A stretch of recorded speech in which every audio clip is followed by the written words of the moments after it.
Today's episode is very important for coaches, but even more important for basketball players. My guest today is Tim DiFrancesco. Imagine if it were acceptable or it was somewhat normal for youth athletes to be intoxicated under the influence of alcohol before they went to practice.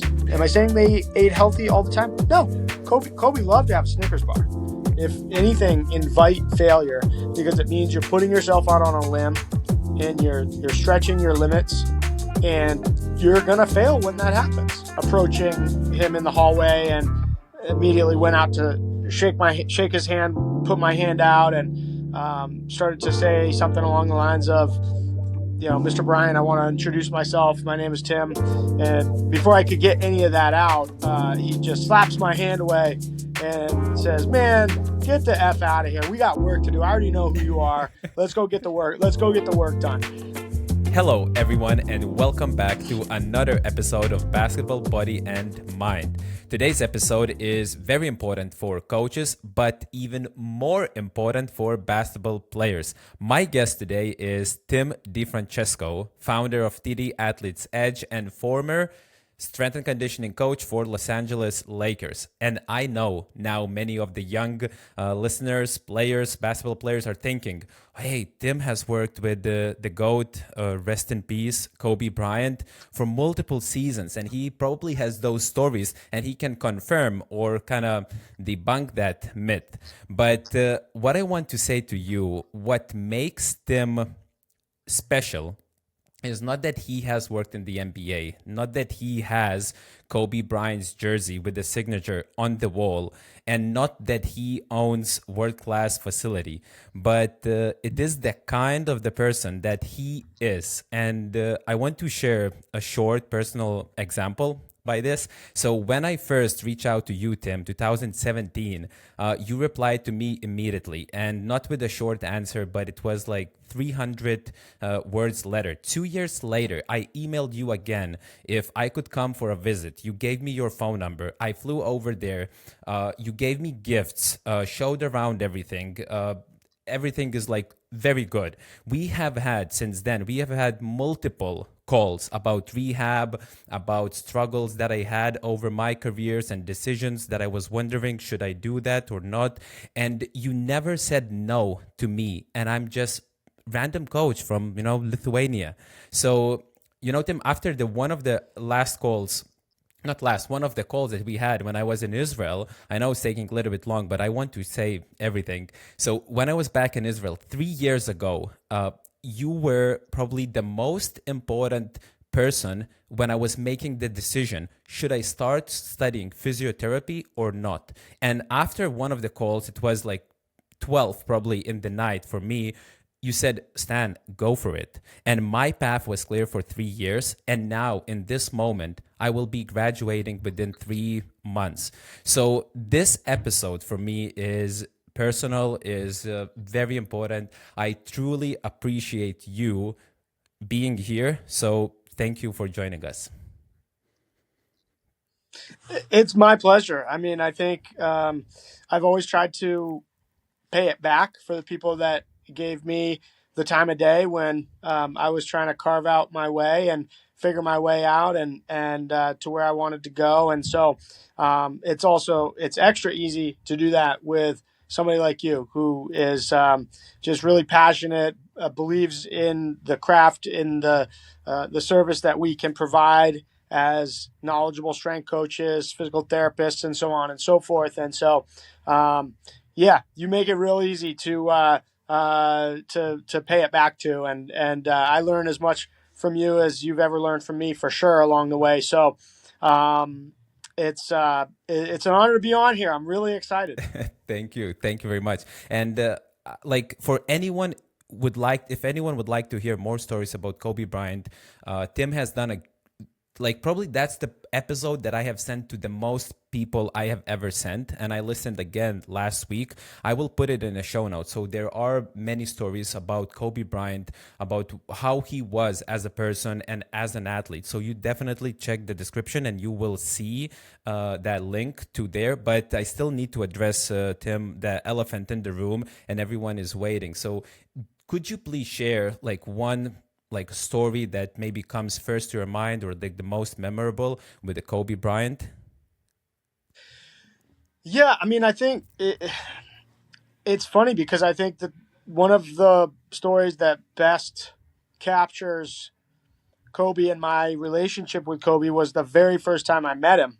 And for the most part, I was not typically starstruck with being around the players and things like that. And I was able to sort of compartmentalize and make, remind myself or sort of go on to autopilot of saying, this is my job. I'm not here to be a fan right now.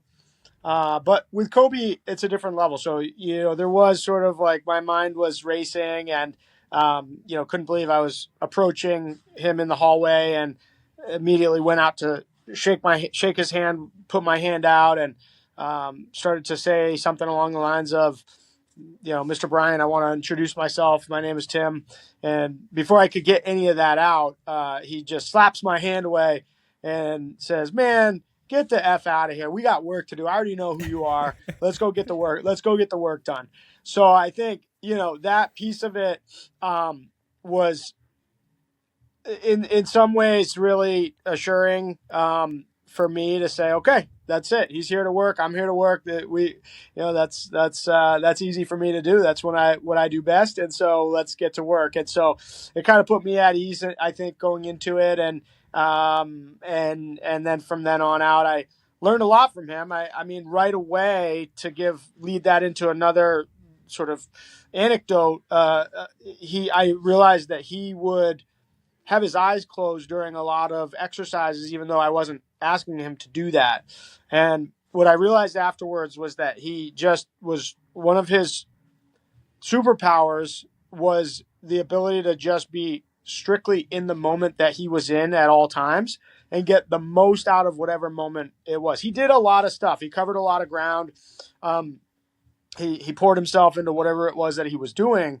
And mainly that main thing was basketball, but he had other things going on outside, but he was able to just be strictly in the moment. If he was at practice, he was 100% at practice. If he was in the weight room, he was 100% in the weight room. If he was on the training table, he was strictly focused on what was being done on his body, getting the work in and engaged with the clinician that was working on his body. If he was eating breakfast, he was focused on his breakfast. And I think that's a really important thing for any young athlete, any athlete aspiring to move up levels, is that if you can't be purely 100% where your feet are in that moment. Right now on this podcast, if I'm thinking of the 10 things I want to do this afternoon and how my daughter's 9-year-old 4th grade basketball practice, what drills I'm going to do in her practice with her tomorrow, I'm not going to be my best in this podcast, right? So it goes for every single thing. He was the best at that skill as a human being as I've ever been around. So I would say that is the biggest thing that I took from him. And you have to work at that. Most people, it is not natural to be able to block out the noise and be solely focused on the thing and that is in front of you and not think about what just happened before you got here and what's about to happen when you're getting out of this thing. So, he really either, I don't know, I think he did work at that. I mean, he practiced mindfulness and things like that, but whether you do need to practice more mindfulness or make it a point of emphasis for yourself, I would say having been around him for his final 4 seasons were my first 4 seasons. During those 4 years, I took a lot from him. That was number one.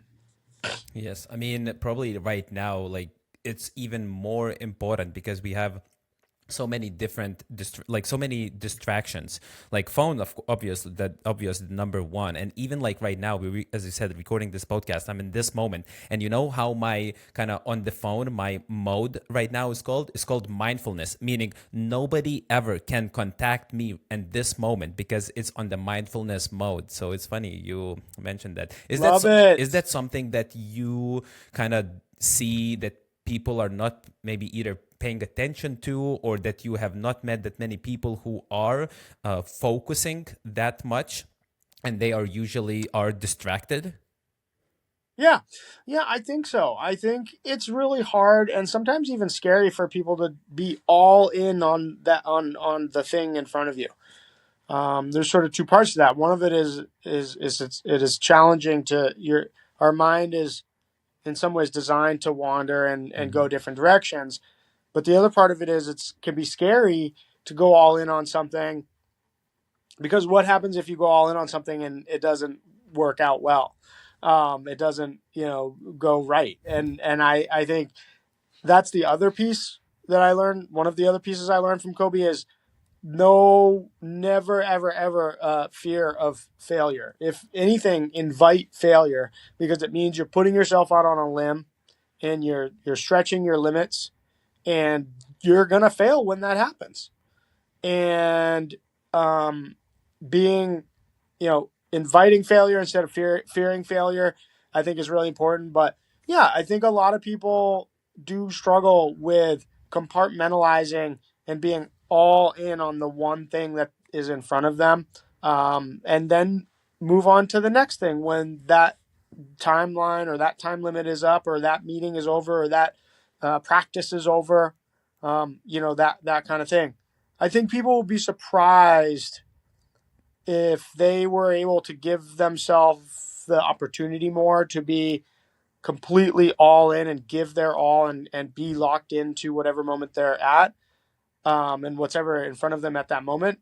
I think people would be surprised as to how over time, when you add those pennies to the piggy bank and just are continuously doing that over and over again with everything you're doing, um, it actually becomes noticeable. It's very easy actually to stand out when you're capable about that of that, and to be honest, Stan, I'm not doing this because I'm on your show, but you have a great ability to be very, very locked into the moment of where you're at. And I think that's one of the pieces that drew me towards you is that you were very, very focused and locked in to what was in front of you, and I think that's something that everybody could benefit from. Hey, thank you, thank you, seriously. But listen, so then Tim, like, would you say that this is an issue that you see right now, like in youth development, that we are paying too much attention to the reels, to something external, maybe something that we cannot control that much? Or what would be the mistakes, like, because when we look at the youth development, we have to take into consideration these things. We cannot only think, as we are like talking about basketball body, but we have to talk about the mind also.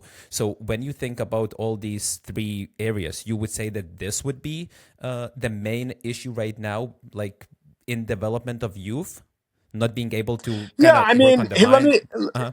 Yeah, I mean, let me put a hot take out there, right? And just if imagine if it were acceptable, or it was, you know, somewhat normal for youth athletes to be intoxicated under the influence of alcohol while before they went to practice, like, to some level, a small amount. It was okay. It was okay. We didn't worry about it, right?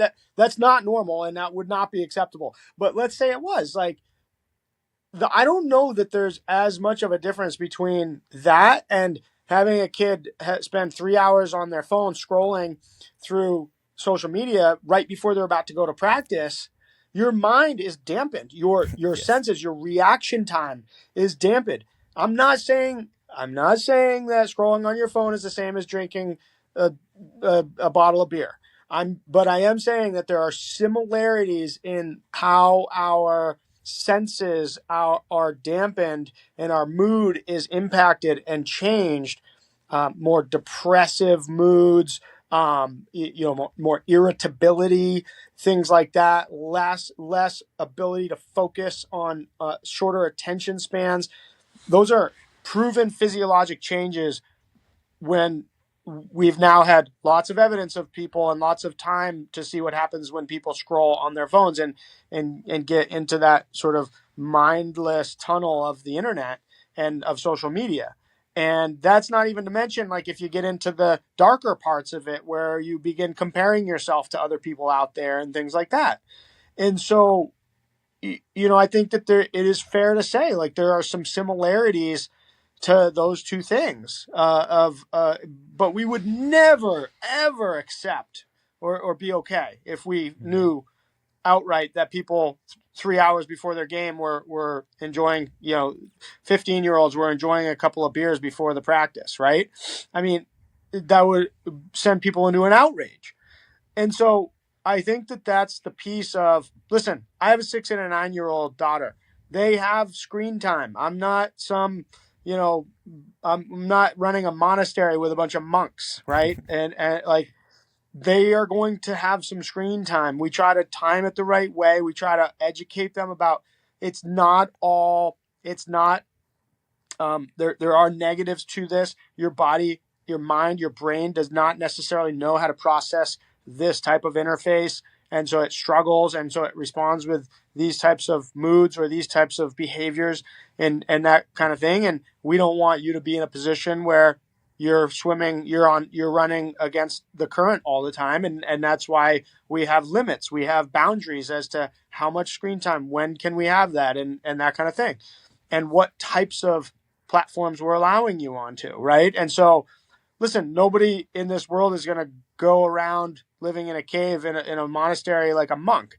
But at the same time, I think that it's really, really important that we recognize when we talk about youth athlete development, we're really one tiny little fingernail of those kids are going to actually get paid to do this sport. So the bigger picture is that we have to be able to be preparing them on how to be their best as a adult professional at whatever it is, and it's probably not going to be sport. And so I think that that's the piece that we have to sort of rein ourselves back into. You can go through all the proper agility exercises that you and I could come up with for your kids to do. You could go through all the best plays that you could do in practice to have your team have the best out of bounds play or the best, whatever it is. And that's a piece of it. You want them to be in a position to succeed with the tools they need when they're on the court. But when it's all said and done, what are you doing as a youth developing coach to be able to help them to understand the habits? And I think this is really challenging because it's very easy for an adult coach to get on their soapbox and wag their fingers at the kids these days, and you kids don't, blah, blah, blah. When I was a kid, we have to get away from that immediately. I promise you, immediately, they're gone. Like, you've lost them. As soon as you say you get on that soapbox about that, you have to meet them where they're at. It has to be a little bit silly, a bunch of fun.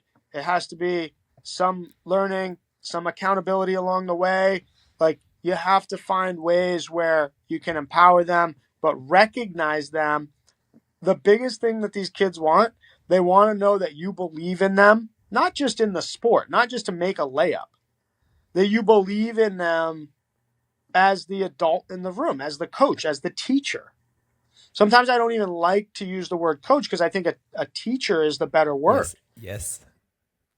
And I think that we all assume when I send my kid to school, the teachers are going to do the right thing for them. And for the most part, I think they do an amazing job.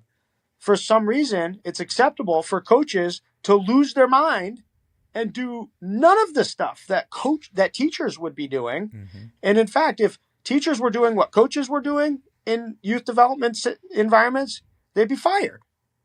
But for some reason, it's okay for coaches to go nuts and lose their minds. And, but like a good teacher knows the route to flipping the switch on a kid that needs help developing and wants to do well but doesn't know how to do well is to first and foremost show them you believe in them.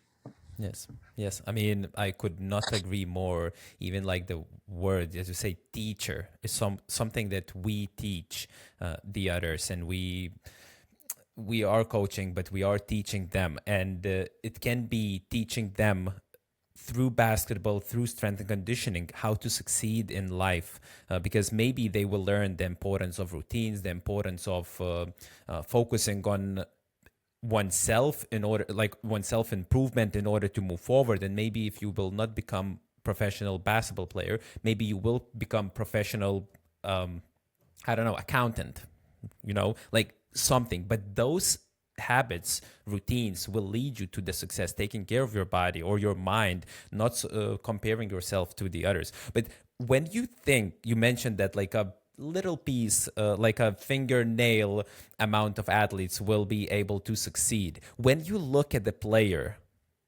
who, in your opinion, like when you see the person, who in your opinion has a chance? Who is that fingernail?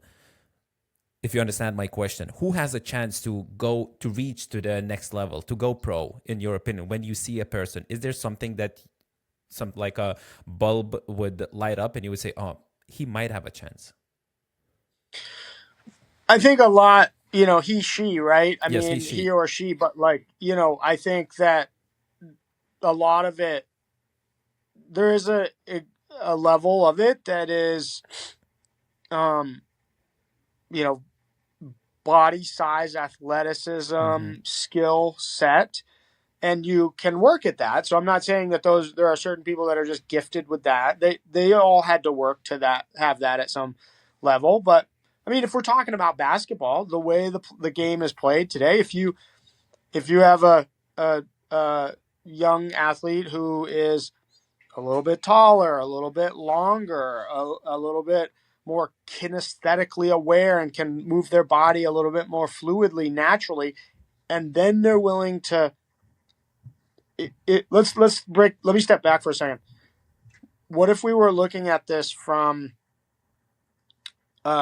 categories of development? So let's just say, like in our in our school system, fourth grade, elementary school, 9-year-old to 12-year-old, right? Like if you wanted to try to spot that at that stage, I mean, good luck, forget it. Like you're not gonna. You might see some kids that are further along physically. They're a little bit ahead of schedule physically or that kind of thing, but it doesn't mean they're gonna keep that. Like other kids are gonna catch up to them physically. So to me, and this isn't. I heard this somewhere and I really it struck me and it stuck with me. At that age group, if you wanted to, spot a signal, not a guarantee, a signal that you'd have something to build on towards, that maybe this athlete is going to move up levels. Let's not even say that they're going to Mm-hmm. make the pros, right? Do they seek out their sport outside of practice? I think that's a really, really powerful signal, because that doesn't mean guarantee. Oh, if my kid, when I'm home and I'm doing the dishes and I hear my kid went and got a basketball on their own and they were dribbling in the basement, oh my gosh, I got a pro on my hands. Like, no, I'm not saying that. But I do think that if at that age, it's still pure. It's still all about this is just we've totally forgotten about what the whole point of the sport thing is. The whole point was recreation and community and team activities that people could enjoy together and be healthy for our bodies at an early age, right? And we've totally lost that. It's still pure when they're 8, 9, 10, 11 years old, right? And if without asking them, they're going to find their sport They're asking to do more of it. They're wanting to go practice at the park. The after practice is over. They want to go the next day. They say, we don't have practice today. Can we go practice? Can we take a basketball down to the park? That, or they're just grabbing a ball and dribbling in their living room when the parents are cooking dinner. I mean, that to me is a really big signal at that age. Now, as we go up in ages, you get up into, say, we're, 15 to 19-year-old. Do they now have habits that they've decided to form that are unlike their peers? Are they recognizing that their body isn't responding to zero sleep, and are they doing something about it? Are they asking their parents or looking for resources that can help them to find ways to get stronger? And I think at that age is extra important. When I would watch, whether it was Steve Nash, Steve Blake, Dwight Howard, Pau Gasol, Kobe Bryant, when they would practice, they would inevitably miss some shots. But they didn't let that change their mood. They're able to accept the failure in the moment as learning, and they didn't get too high or too low in those times. So I think if we're talking about like 15 to 19-year-olds, then are they developing their own habits without their parents saying, Johnny, you got to go, make sure you do your push-ups again. Sally, don't forget, you got to, you got to shut your phone off and go to bed before 1 a.m. It's like, are they developing their habits, starting to recognize that on their own? Listen, you can make the pros without those habits, but you have to be so big, so strong, so fast, so elite at one of the skills. If we're talking basketball, shooting, passing, dribbling, rebounding, playing defense, you have to be in the top 1% to not have those habits and still make it. Some do, right? But unless you're that good, unless you are legitimately in your age group in the world, 1% top of those skills, then you better be building up those other habits. So I think those are some of the things that I look at that could be signals. And the reason why I can say that is because I saw the other end. I saw what it took for Steve Nash, Antoine Jameson, Kobe Bryant. Those players had very, very long careers and very, very successful careers. But early on in their careers, they, unlike some of their peers, when they got to the pros, had already built up good habits and then built stronger habits in the other 23 hours of the day that did not have to do with practice. And they stuck with those. And they weren't revolutionary. They were not something that nobody's been doing before. It's a secret. It was just that they were, they treated sleep as a skill. They paid attention to their nutrition. Am I saying they ate healthy all the time? No. Kobe loved to have a Snickers bar, but like he knew he couldn't eat Snickers bars 5 times a day. He knew he wasn't going to eat a Snickers bar right before a game. And so they had those habits. That's what helped them to last that long. They had built them up early on in their career, and they probably had them before they got to the pros, or they at least probably recognized they're important. And then each year you get better. I don't care what profession we're talking about. No professional at anything steps into their craft and then is just immediately the way, like, perfectly patterned in terms of their behaviors, their habits, and everything. They have to figure it out. They're like, well, that didn't work so well when I went out with my buddies the night before the game, and okay, I guess I should like rein it in, and I'll just do that on nights that I, don't have a game or whatever. But okay, now I'm going to, in my first year as a professional, I'm going to learn to go to bed a little earlier on the days I have a big meeting or whatever it is, and so I think that's the thing that we all forget, is that we think that, if you were first time ever in a race car, it's like everybody would know that's not going to look pretty, right? Going around the track the first time. But for some reason, we hold athletes accountable as if they've been going, a race car driver for 20 years. They're just learning. They're just learning to do this stuff, and it takes time. We have to, give them the grace and the patience to mess up. To me, the great teachers and the great, if we want to call them coaches, but I like teachers, the greatest teachers are the ones that help people. Number one, like we talked about earlier, they show a belief. They instill belief in their students. Their students know they believe in them. And number two, they teach them that it's okay to mess up. Because how are we going to learn if it's not okay to mess up? And so I think that those are the things that I really go back to, having been around a lot of the great coaches and a lot of the great players. Yes, this is amazing. I like that you said that those kids are not forced into, don't forget to take this, don't forget to do this, that parents kind of try to instill their I don't know, wishes that maybe they have achieved something and they are trying to push their kid towards somewhere, like push. But actually kid should do that, kind of kids should have options to choose, and he or she should be kind of willing himself or herself to do those things by like without parents interrupting or kind of forcing to do something. Because I really like that you mentioned this part. And like, I didn't even thought that we will be talking mostly about mind part, but I really believe is like super important.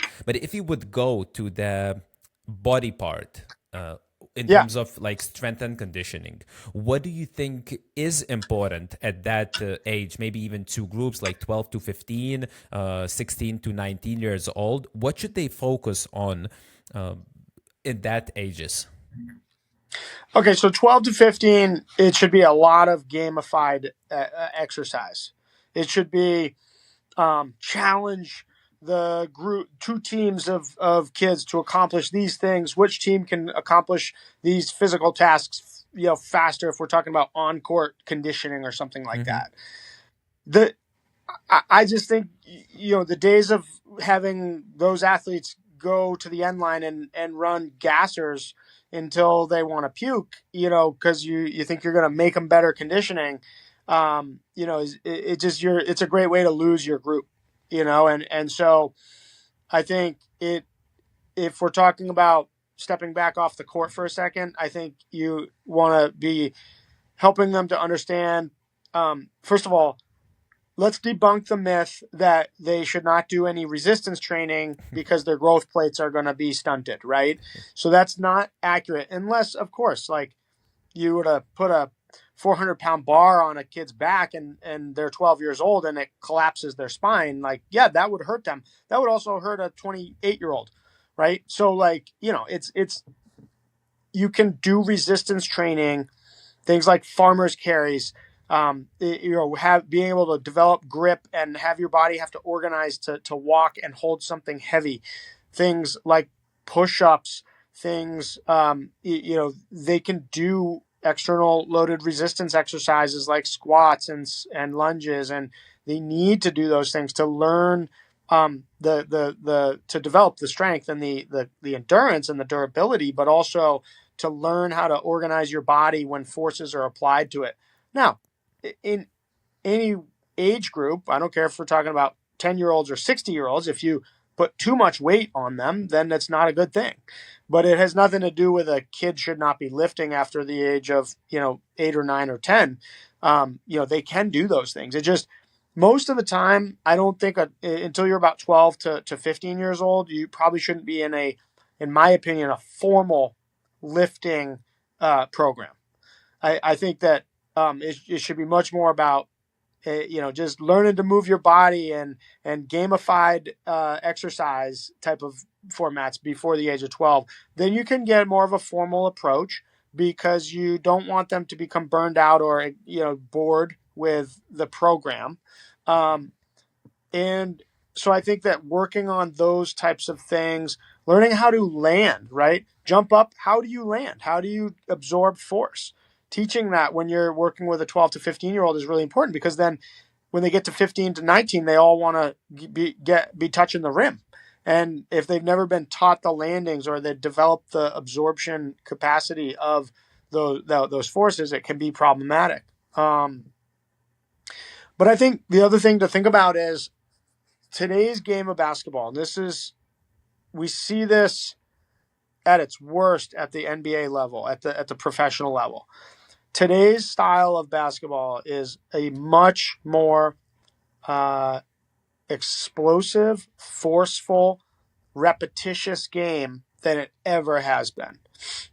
People want to say, NBA players, why do they need more rest and, load management and all the conversations is like, well, the game completely changed.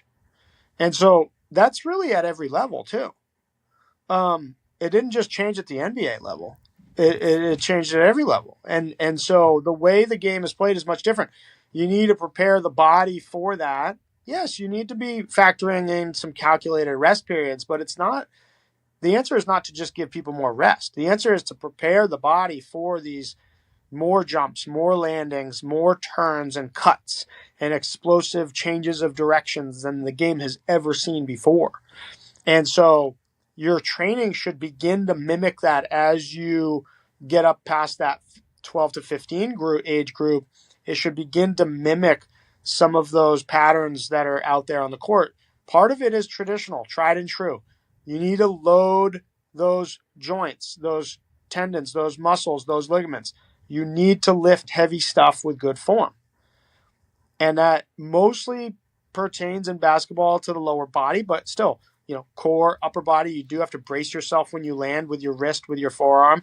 You need to do heavy lifting stuff to absorb that stuff.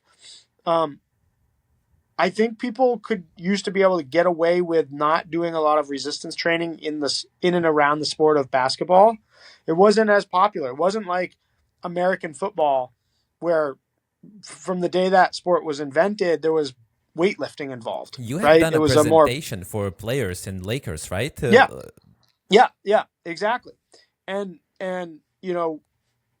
over time, I think if you rewind things 10 to 20 years, the game was slower. The game was more calculated and predictable. There weren't as many changes of directions at the speeds, at the velocities, at the frequencies, at the repetition that there is now. And so I think people could get away with not having resistance training as a foundation. And now I don't think you can. I don't think this game is...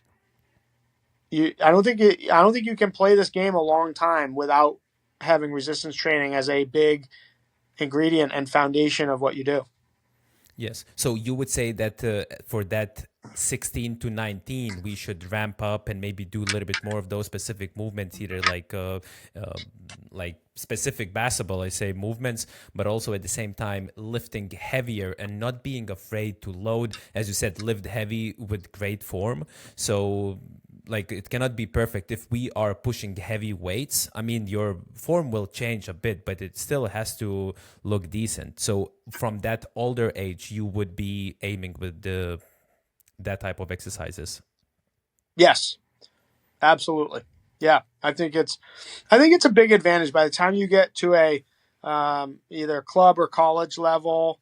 If you were to advance to that, and you've been lifting while you were in our school system age group, the high school 8 years, I think that is a huge advantage to having been introduced to resistance training at that 14, 15, 16-year-old ages.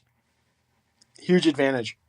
Yes. I don't remember which episode was it, but one of the professional basketball players, he was young by that time. He's still young, but he moved to professional league, and he said that I was very strong at my age level, under 19s. And he said, when I moved to professionals, I was not the strongest anymore. However, I was still pretty good, and I could I could work a little bit more on my basketball skills when I was there and do a little bit less of the strength work because I have been doing strength work for last 6 years, like significantly.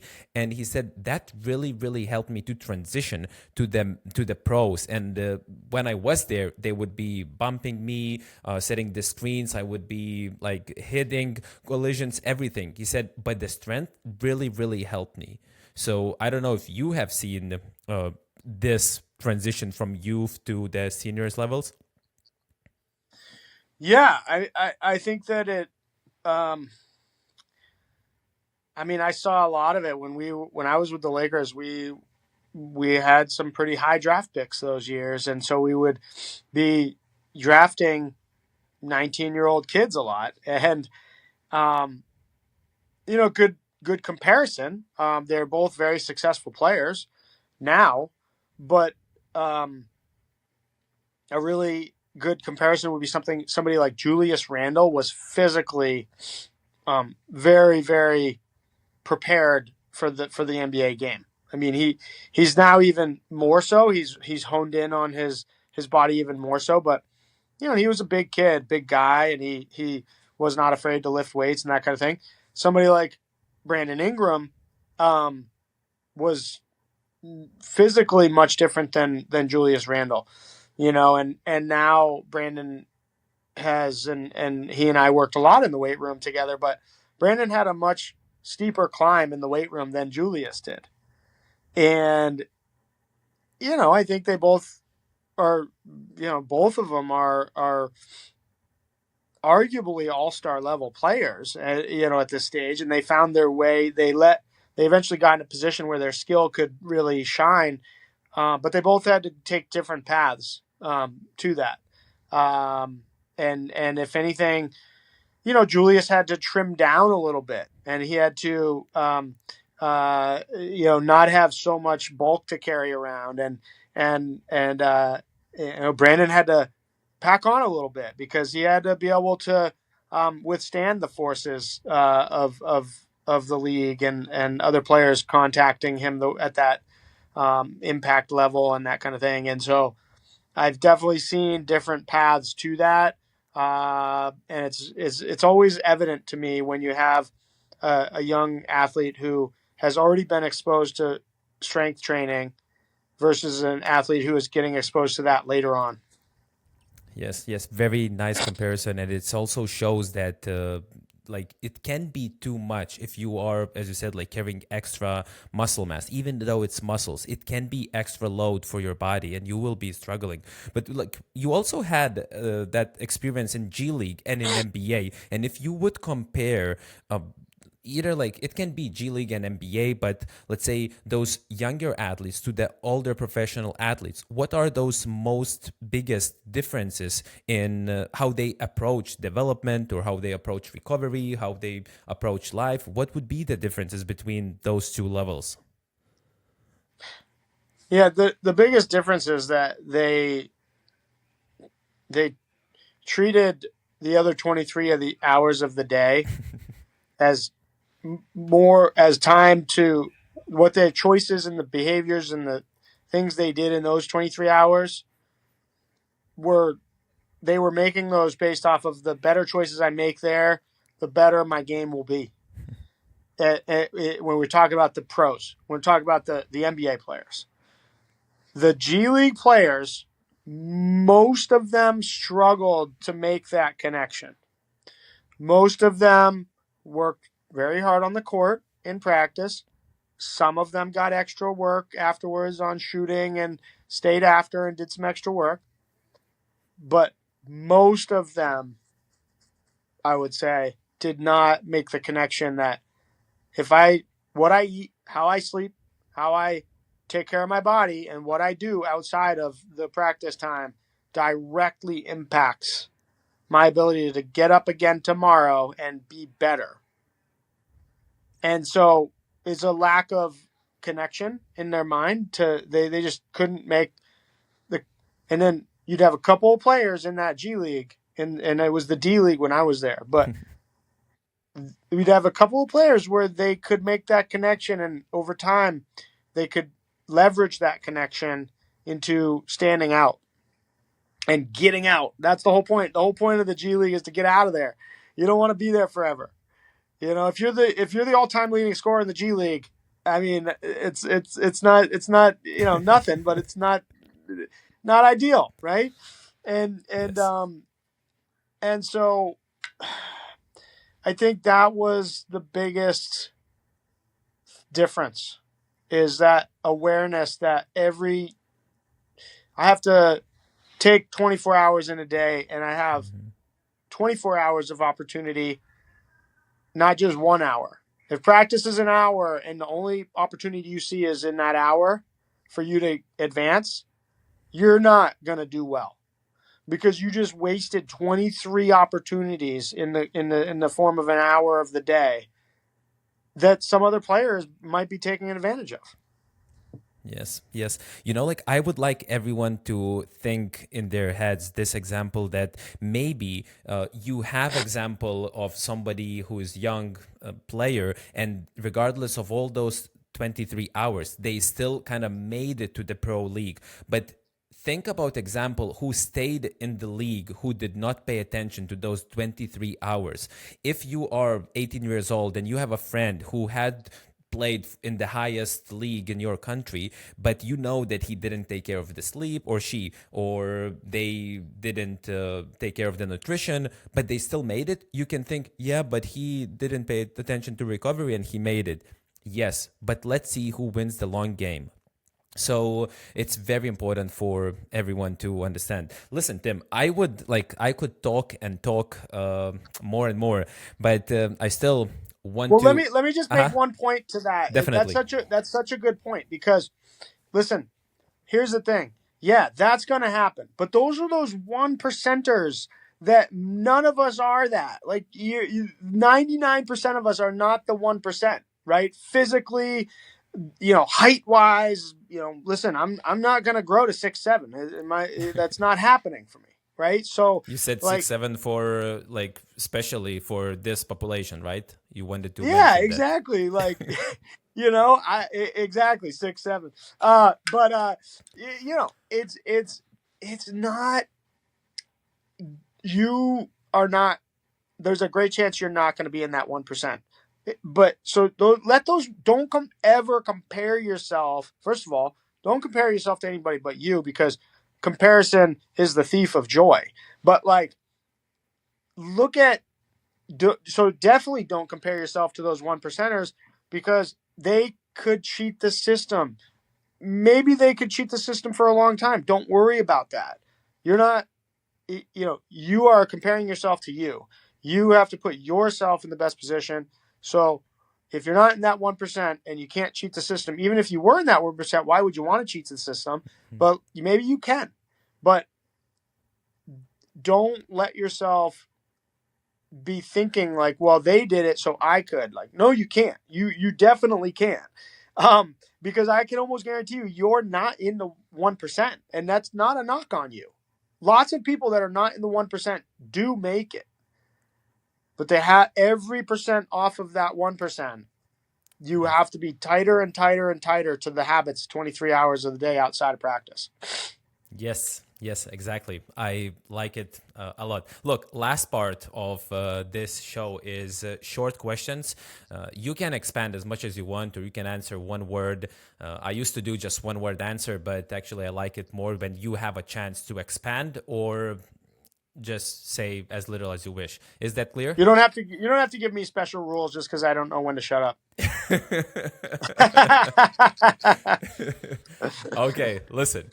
So first one is a little bit, maybe it will make you think, but what is, or maybe there is something that you stopped doing as a coach over time? Like in terms of your professional things, the way you teach or the way you did something now you don't do anymore. Is there something that you stopped doing? Yeah, stop. I stopped talking and trying to teach during the action. So I like to do my teaching after somebody has practiced an exercise, a movement. I like to step aside, maybe briefly say what I saw. Let's try to adjust this one part. But I think just less talking and stop talking during the action. Okay. Maybe you have answered this one, but then you can repeat because I believe it's very important. What would you advise young players to develop or learn to maximize their chances of going pro? Um, I, I don't look at the ultimate goal and compare yourself to LeBron James right now. It's not the goal is not let me try to copy LeBron James and try to be that right now. Look at your audience, your age group, your peers, and say who's the best in the room, who's the best in the group, who's the best at my level, and what are the things that they did or that they're doing. What are the things that's helping them get into a good position, and read your audience, read your peer group, and see what people that are not doing well are doing, and do less of that and do more of what the people that are succeeding are doing. Yes, yes, very true. And also copy what they used to do when they were your age, if you want to look at the Right. LeBron James or whoever, but don't copy what they are doing right now because maybe they are 40 Yes. years old and you are 15, so it's different. And Totally. uh, next question is for parents because you mentioned a few times your daughters. So they would be thinking, like, Tim is top class strength coach. What sports do his daughters do or what they have done? Where did they start? Where they are right now? So my daughters are 6 and 9 years old, and I don't know if I'm doing this right, but I'm doing what feels right. And what feels right for me is to let them choose the sports they want to do. I would not say it's a strict rule, but we try to be involved in a physical activity every season, but not multiple. So we are purposely trying not to have our kids involved in 2, 3 sports at one time. But we like them to choose variety. My 6-year-old has never done softball before. She's going to do softball because it's exciting for her. She wants to test it out this year. Um, with my background and my, what I know, I could easily be saying like, okay, we're doing basketball all year round, girls, and everybody's doing it whether you like it or not. And it's just I don't think that that's a productive way. I think it just Steve Nash is one of the best examples. He grew up playing every sport, doing all kinds of stuff, running around outside when he grew up and balancing while he jumped on rocks and, played with his friends and climbed trees. And yes, he played a lot of sports, but he played a lot of different sports. And I think that that's what you want them to do because, again, your kid's not going to be a 2-time MVP like Steve Nash. I'm sorry. I apologize if that's crushing somebody's dreams right now. And by all means, prove me wrong. But you're probably not. So why not experience a ton of different sports and see the ones you love? Again, I would go back to when they're growing older into 10, 11, 12, 13. If they want to gravitate more and more towards one sport, great, but let them make that choice and let them signal that choice to you because they keep going back to that sport. Not because it's your favorite sport or you think that they would be the best at that sport, but because they like that one the best. I'm a really firm believer that every one of us as a developing human has a physical activity that we're drawn to. Not even necessarily a sport in the true sense of the word, but a physical activity we're drawn to. And sometimes coaches who are not being good teachers, I they like that ruin list. that. They squash that they extinguish that natural draw to certain activities, and they can ruin it, right? And so let the kid just do the sport of the season or do some random sport that you never did when you grew up. I never did gymnastics growing up. Kind of wish I did, but I never did. My kids are in gymnastics all the time now. They love it. I didn't do a lot of ice skating growing up. Our kids did ice skating last year. It's like, wow. I mean, why not learn all those things? And if they get done with it and they just don't like it, my oldest daughter did not like lacrosse. I'm not going to force her back to go do lacrosse. So I think it's just, that's how I approach it. Okay, that's very, very nice. And Tim, the last question I have for you, what does it mean for you, basketball strong? Wow, you turned my own medicine right on me. Oh man. Basketball strong to me is I think it goes back to that thing that I learned from Kobe, but also my parents instilled this in me, so it was in me before I came across Kobe, but it is inviting failure instead of fearing failure.